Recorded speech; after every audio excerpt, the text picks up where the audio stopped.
Vamos lá, então, gente. A gente vai começar com a introdução aqui, falando de alguns conceitos de morte, essas coisas, tá? Se ficar apavorado, não, gente, que isso aqui a gente tem que estudar também, porque até a morte tem que ser tratada com ética, tá?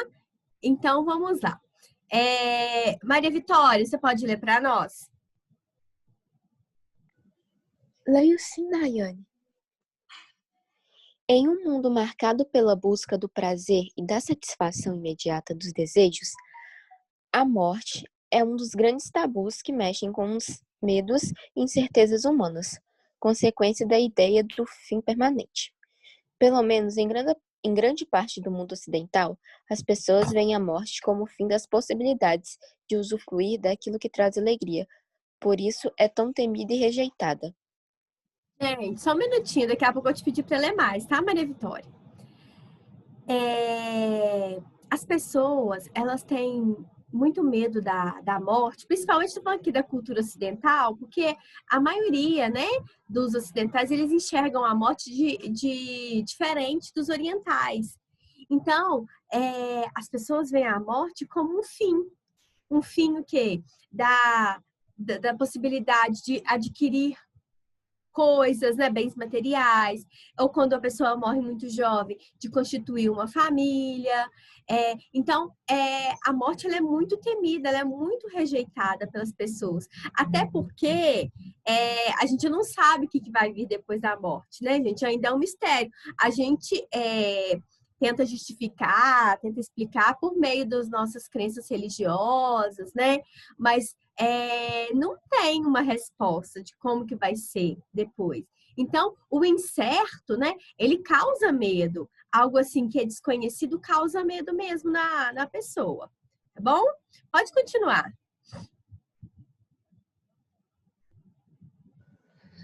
Pelo fato de só o ser humano ser capaz de pensar sobre o seu próprio fim, desde o início da humanidade, existe uma preocupação com a morte. Acredita-se que os rituais fúnebres estão entre os mais antigos rituais de que se tem conhecimento, inclusive sendo apontado como um dos conhecimentos que marcam o início da racionalidade humana.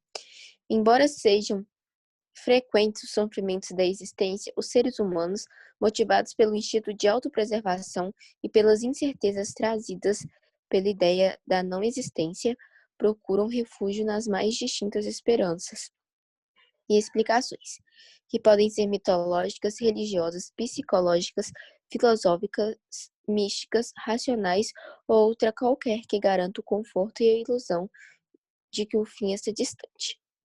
Então, gente, a gente procura, como eu já disse para vocês, a gente procura várias respostas para tentar compreender o que é a morte, né? Só que de uma coisa eu sei, a gente tem medo, a gente tem muito medo de perder as pessoas que a gente ama, né? Porque isso causa muito sofrimento, causa muita dor. Só que nós também temos medo como eu já disse, do incerto, daquilo que a gente não conhece. Tem alguém aí? Deixa eu ver quem tá aqui comigo, peraí. Eu queria perguntar para vocês. Miguel, a gente vai falar do suicídio assistido daqui a pouco, tá? Eu queria perguntar para vocês. Falar do quê, Daiane? Falar do quê? Suicídio assistido. Já ouviu falar? Não, já, né? Então, a gente vai falar, é porque o Miguel perguntou eu vou falar com vocês daqui a pouquinho. Gente, tem alguém aí, agora vamos falar uma conversa séria. Tem alguém que não tem medo da morte? Pô, é difícil existir alguém que não tem medo da morte, né?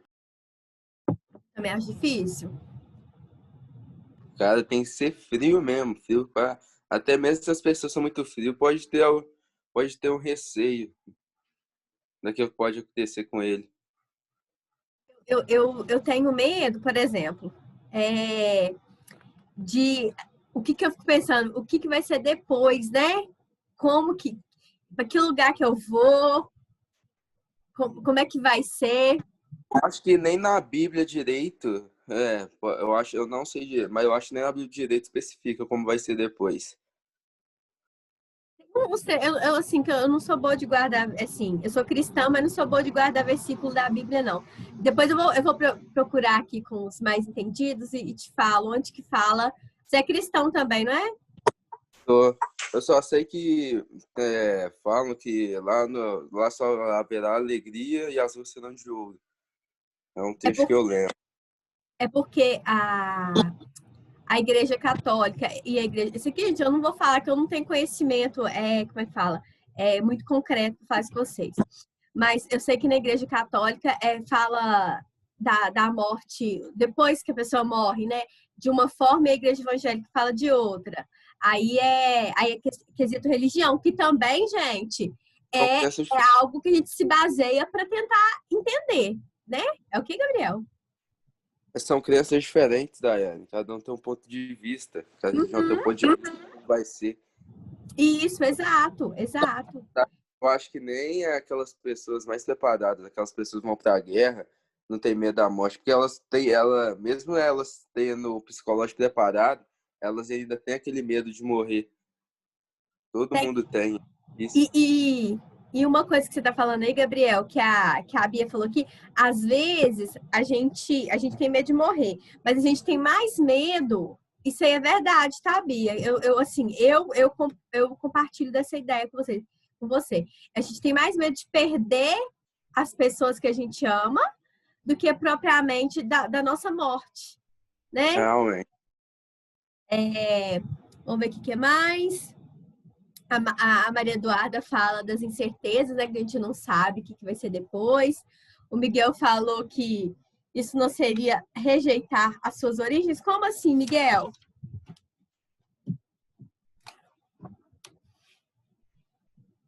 Miguel? Vai você quer abrir o microfone, não? Então tá, enquanto você vai digitando aí, depois eu olho, que eu vou compartilhar aqui pra gente continuar. Bom? Ô, gente, engraçado, na Idade Média, você já deve ter estudado essa história, que as pessoas, você sabe que existia falando da questão religiosa aqui, né, que eu e o Gabriel estavam falando, existia uma questão do teocentrismo, Deus no centro. Então, a vida do indivíduo girava em torno da religião. E eles viviam já esperando a hora de morrer, esperando uma recompensa no plano espiritual, por conta de que essa vida seria uma busca incessante de conseguir um lugar no céu, tá? Na Idade Média acreditava-se muito nessa questão. Então, viviam em função da religiosidade, correto?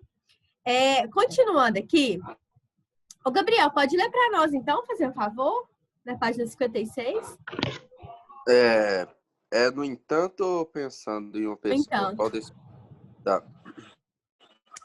No entanto, a morte é uma certeza e dela todos os seres vivos não podem escapar. Todos morrerão, pois este é um processo natural. Também sobre este fato a ciência e a bioética se debruçam, refletindo sobre como tal acontecimento deve ser tratado pelas ciências biomédicas.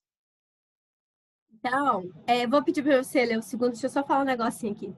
Então, como eu já disse, a morte também é uma questão que deve ser estudada, deve ser levada em consideração a questão ética também, tá? Então, é um dos temas da bioética.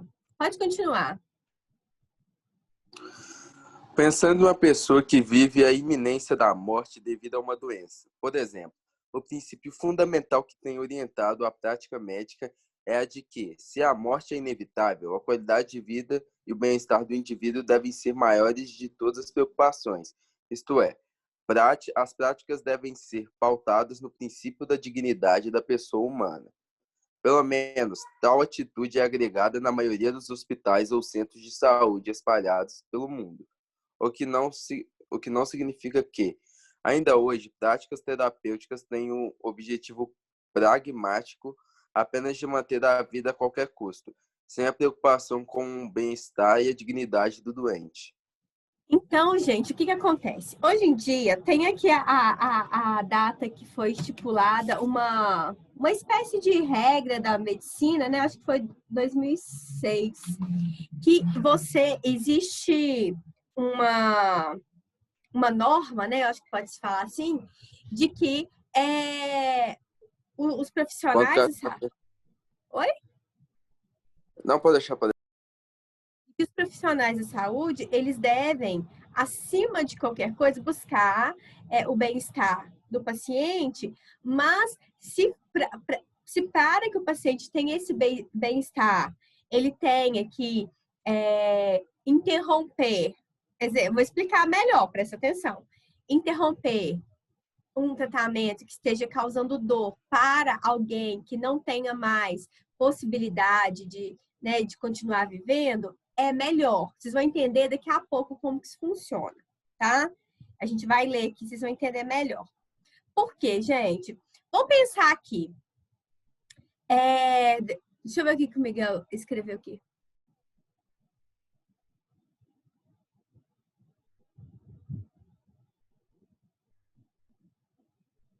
Quando éramos homo sapiens, tínhamos medo de morrer. E é natural ter medo da morte. Isso seria rejeitar a sua humanidade? Não, porque o que eu penso, tá? O Miguel, a morte, ela está atrelada à perda, né? Então, quando alguém morre, você está perdendo alguém. Então, quando você perde alguém que você ama, é muito doloroso. Por isso que há dificuldade de rejeitar a morte, mas é algo natural, é algo que todo mundo vai passar, né? Assim como a gente nasce, a gente também tem que morrer. É algo natural dos seres vivos. Mas a nossa rejeição é porque a gente não quer perder quem a gente ama. Certo? Isso que eu compreendo. Continuando aqui, vamos aqui. Agora eu quero uma opinião de vocês. O que vocês pensam? Uma pessoa tá lá, daqui a pouco eu vou falar dos termos separadamente. Tá lá na cama de um hospital e a doença dela ali, ela já está num estado vegetativo. Já não tem cura para a doença, sei lá, já não tem jeito para aquela pessoa mais. O que vocês acham se fosse um parente seu, o que você faria? Você ia continuar pagando, investindo para a pessoa continuar viva por meio de aparelhos? Você ia tentar minimizar a dor daquela pessoa e pedir aos profissionais para desligar os aparelhos? O que vocês fariam? Eu acho que é algo que, no momento, eu não conseguiria pensar, né? Mas, depois de um tempo, provavelmente eu gostaria de deixar ela por mais um pouquinho de tempo. Mas, talvez, pode ser outro pensamento, o pensamento pode ser que ela está sofrendo e eu deixaria desligar os aparelhos para que essa dor parasse também. Isso daí seria no momento, Agora é meio difícil para falar isso. É que quando a gente fala dos nossos, né, Gabriel? Dói, não dói?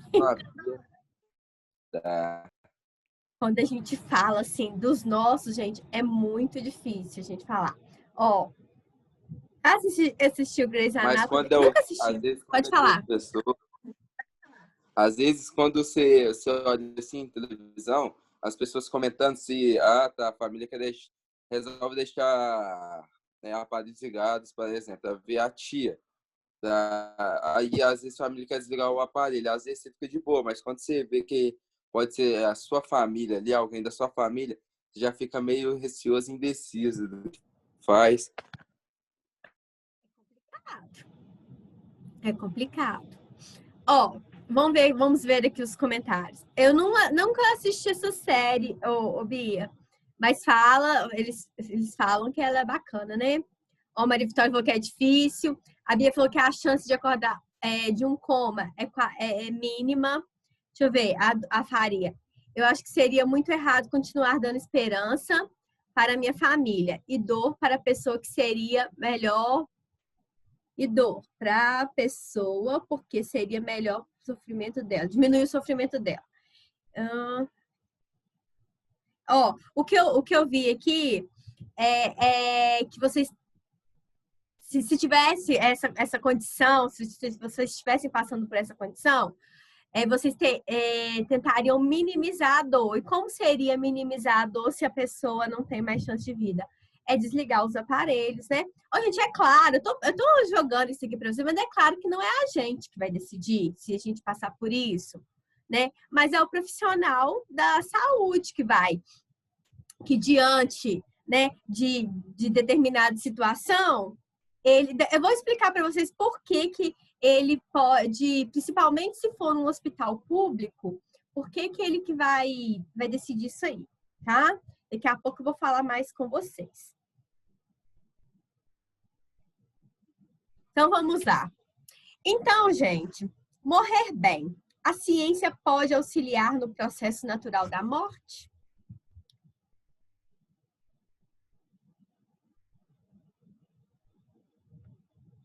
Pode sim, ô Miguel. O que você falou, Daé? Não, é que o Miguel falou que o profissional pode decidir e a família também. Mas é porque eu não tô querendo dar spoiler do que eu vou falar daqui a pouco. É porque é o seguinte, se um sujeito estiver no hospital público, vou falar de uma vez.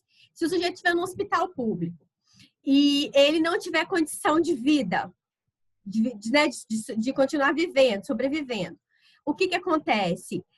Dentro da ética médica, é autorizado desligar os aparelhos. Essa norma foi estabelecida em 2006. Por quê? Porque, às vezes, aquela pessoa, ela está ali internada, né, numa UTI, e ela está ocupando o lugar de uma pessoa que precisa com urgência, tá? Isso aí também, um médico já falou para mim, que, por exemplo, num hospital público, se tiver uma pessoa muito idosa que não está reagindo ao tratamento, que não tem jeito, e tiver uma criança vindo, né, numa situação muito difícil, eles têm que liberar, gente, o espaço. E tá aqui no material, não tô falando isso de orelhada, não, tá? Tá aqui no nosso material, ó. Vou falar com vocês daqui a pouco. Então, isso aí, gente, acontece... porque os médicos são ruins? Não. É porque... principalmente nos hospitais públicos, tem que ter espaço para outras pessoas também, tá? Então, isso acontece, tá aqui no nosso material, a gente vai ler daqui a pouco, tá bom? Agora, a questão da família decidir, vamos supor, deixa eu dar um exemplo. Isso aqui depois, até o Miguel pode, né, quem tiver parente que é médico e tal, pode confirmar melhor isso pra gente. Mas, por exemplo, num hospital particular, se você estiver pagando lá um quarto particular com tudo, talvez, tá, você consiga conversar por meio dos médicos, os profissionais, eles podem tentar prolongar o tempo do paciente ali naquele hospital. Mas no hospital público é muito complicado, tá, gente? Alguém quer falar alguma coisa? Alguém quer falar alguma coisa? Não? Pode falar, Maria Clara.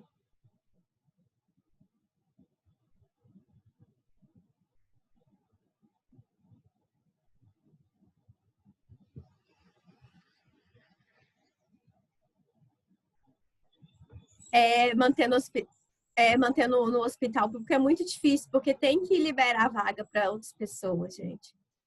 E no particular é caro, realmente, Miguel. Vai pagar uma UTI, gente, hospital particular. Nossa! É muito... Maria Clara, do suicídio assistido que você está falando? Oi? Oi? É muito caro, você tem que dar o rim para pagar a UTI de hospital particular. Caríssimo a UTI. Você acha que você pode vender uma casa, um carro, que assim, dependendo, né? Não dá para pagar ainda. Vou falar desse filme, Maria Clara, daqui a pouco. Esse filme retrata o suicídio assistido. Daqui a pouco eu vou falar sobre ele, tá? Vamos lá, então, gente, pra gente dar continuidade aqui, então. Vamos lá, então. Peraí. Então, vamos lá. Ô, Miguel, leia aí para nós o primeiro parágrafo. Você tá podendo ler aí ou tem alguém dormindo aí? Quem quiser ler para mim, gente, só para eu não ficar alugando só a Maria Vitória, o Gabriel. Ô, Duda, Faria, leia para mim, por favor. Eu posso ler também qualquer coisa. Eu leio, pode. Deixa a Faria ler, depois você lê. Quem falou é a Maria Clara? Foi? Pode ler, ô Faria. A vida deve ser vivida com dignidade. Assim sendo, o processo de morrer, que faz parte da vida humana, também deve ocorrer de modo digno. Por isso, é necessária a exigência dos direitos a uma morte nesses termos, incluindo a reflexão a respeito do uso de recursos terapêuticos excessivos que tem como objetivo a pura protelação da vida física, sem pensar sobre a qualidade e o respeito à vida daquele que, mesmo não tendo condições físicas ou psíquicas para decidir, deve ser garantido seu bem-estar e o direito a uma morte digna. Então, o que acontece? Quando se prolonga a vida do sujeito? Ah, eu sou milionária, quero prolongar a vida do parente meu. O que acontece? Às vezes, eu estou desrespeitando a dignidade daquela pessoa, porque às vezes ela naquela condição de estar, por exemplo, respirando por meio de aparelhos, tomando medicação muito forte, né, para manter aquela pessoa viva, estou conduzindo aquela pessoa ao sofrimento, né? Então, o indivíduo, ele tem direito a uma morte digna. Então, a bioética, ela vem tratar disso aí, tá?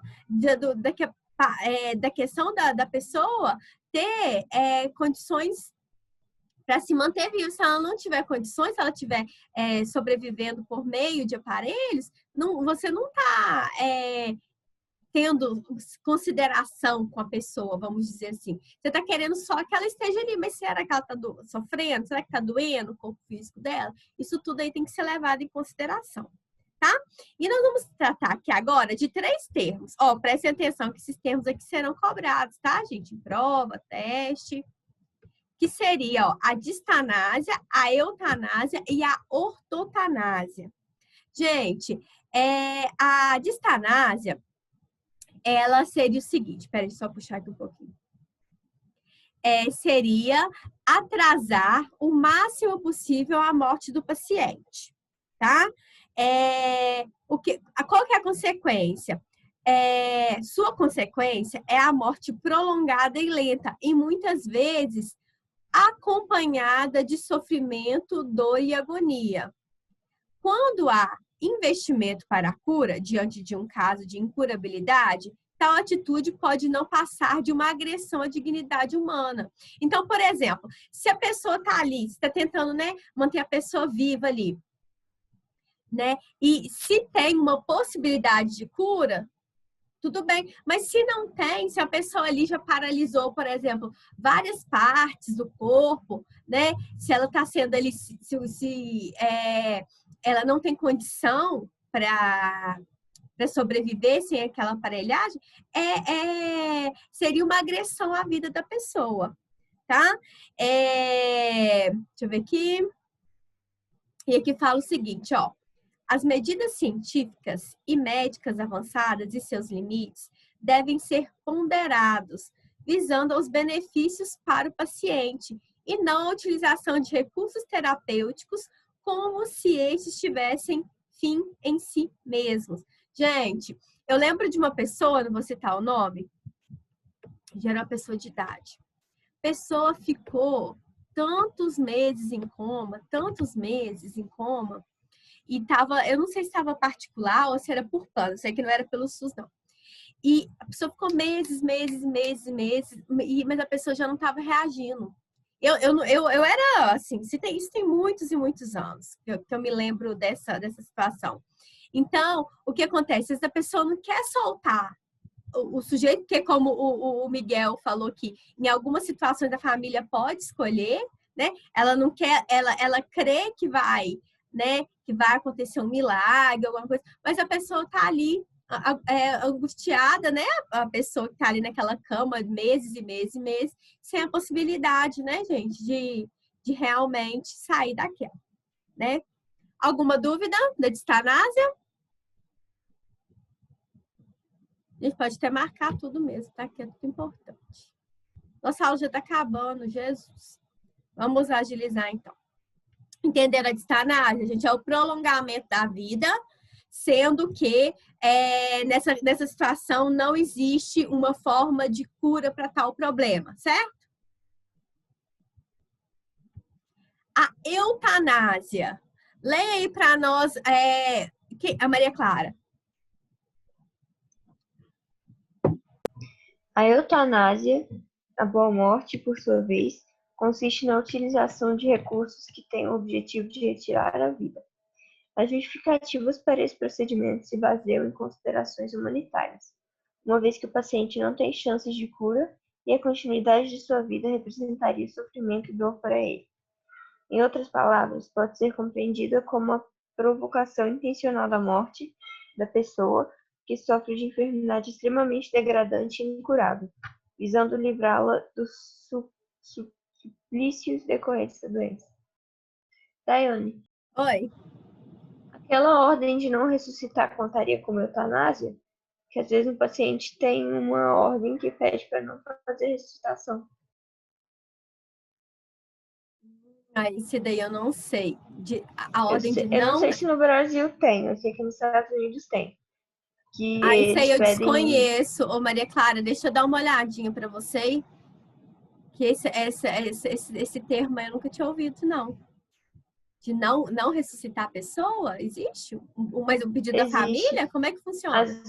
Às vezes, a pessoa tá indo para uma cirurgia e pede para os médicos assim, eu quero uma ordem de não ressuscitar. E aí ele assina a ordem, então os médicos não tentarem ressuscitar, tipo, nem com desfibrilador, nem nada. Por que isso? Às vezes a pessoa não quer nenhuma medida meio que externa. Olha, nunca ouvi falar disso, acredita? Eu já ouvi falar, assim, que tem uma religião que não aceita doação de sangue, essas coisas agora de não... Uma medida, como que é? Uma medida mais, que não precisa ser uma medida maior. Ela quer ir se acontecer alguma coisa, porque às vezes a pessoa sabe, por exemplo, ela tá com câncer terminal, e mesmo assim, várias pessoas querem que ela sobreviva, e às vezes ela quer acabar com a própria dor, e deixar ela aí mesmo. Entendi. É interessante. Depois eu vou olhar direitinho essa sua pergunta, Maria Clara. Gente, então a boa morte, gente, consiste na utilização de recursos que tem o objetivo de retirar a vida. Então, pode ser, exemplo, a pessoa não tem condições, né? Não consegue, vamos dizer assim, não tem chance de cura, né? E ela não quer continuar vivendo, não quer continuar sofrendo. Então, seria a provocação intencional da morte da pessoa que sofre da enfermidade, e que essa enfermidade às vezes é muito degradante, né? Incurável. Então, seria a chamada boa morte. Aqui está falando o seguinte, ó, que essa prática, por exemplo, ela não é aceita em alguns países. Então, ó, apesar da prática ser legal em alguns países, tipo assim, na Holanda, na Bélgica, no Uruguai, China, no Brasil, China e no Brasil, desculpa, apesar de sua prática ser legal em alguns países, como a Holanda, Bélgica, Uruguai e China, no Brasil é proibida pela legislação. Diversos países se posicionam contra a eutanásia, entendendo que tal prática consiste em uma forma de homicídio ou instigação e auxílio ao suicídio, e que deve ser tratada dessa forma pela justiça. Dentre esses países, encontra-se Canadá, México, Japão, Itália, França, Dinamarca e outros países. Então, gente, muita gente é contra, no caso, né, a eutanásia, porque é como se você deixasse, como se meio que você provocasse a morte da pessoa, por meio de um medicamento, entendeu? Para tentar minimizar aquela dor, aquele sofrimento, certo? Então, em muitos países não é aceita essa prática, tá? E aí, gente, vamos prestar atenção do que o Miguel tinha falado. Ó. A gente não pode confundir a eutanásia com o suicídio assistido. O suicídio assistido é aquele que retratou naquele filme. Como é que chama, Maria Clara, que você falou aí? Eu assisti o filme, esqueci o nome. Como eu era antes de você? É isso?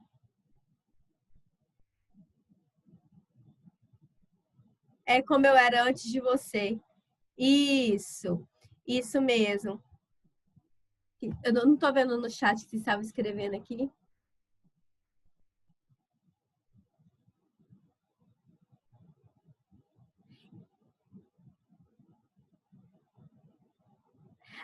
Gente, no filme, eu não sei, eu não me lembro. Eu não me lembro como que eles se referem a esse termo, tá?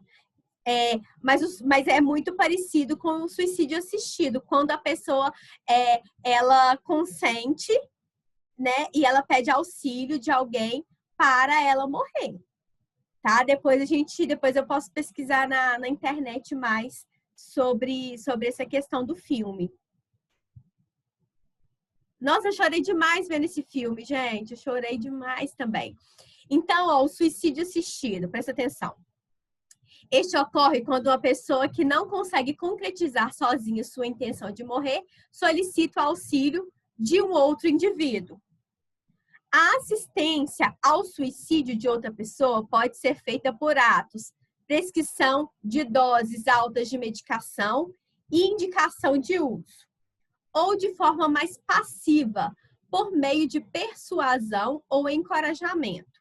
Em ambas as formas, a pessoa que contribui para a ocorrência da morte da outra compactua com a intenção de morrer, mediante a utilização de um agente causal. Gente, eu acho que deve ser muito ruim. Tipo assim, quem trabalha nessas clínicas, assim, sei lá, né? Que tem país que permite a questão do suicídio e da eutanásia. Você aplicar uma medicação para uma pessoa que não quer viver, mas igual naquele caso do filme. Porque ela não quer mesmo, não que ela tenha uma doença terminal. Travou aí, gente? Estão conseguindo me ouvir? Tá dando para ouvir, sim. Tá? Você tem o livro, Bia?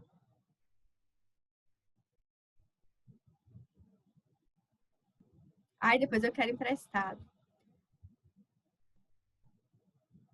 Então, para a gente terminar aqui, depois eu vou até pesquisar mais sobre a questão do suicídio assistido, tá?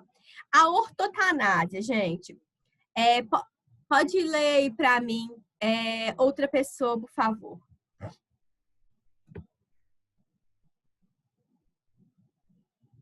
Bom, gente, tá acabando a aula.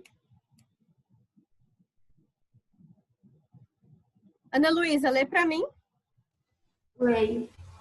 A ortonásia, que etimologicamente significa a morte da maneira natural, significa morrer bem, humana e corretamente, sem ser vitimado pela mistanásia, morte prematura por falta de recursos, por um lado, ou pela distanásia por outro, e sem abreviar a vida, ou seja, recorrer à eutanásia. Neste caso, a morte se dá sem a interferência ativa de nenhum agente ou de um prolongamento artificial executado pelo aparato tecnológico próprio da medicina contemporânea.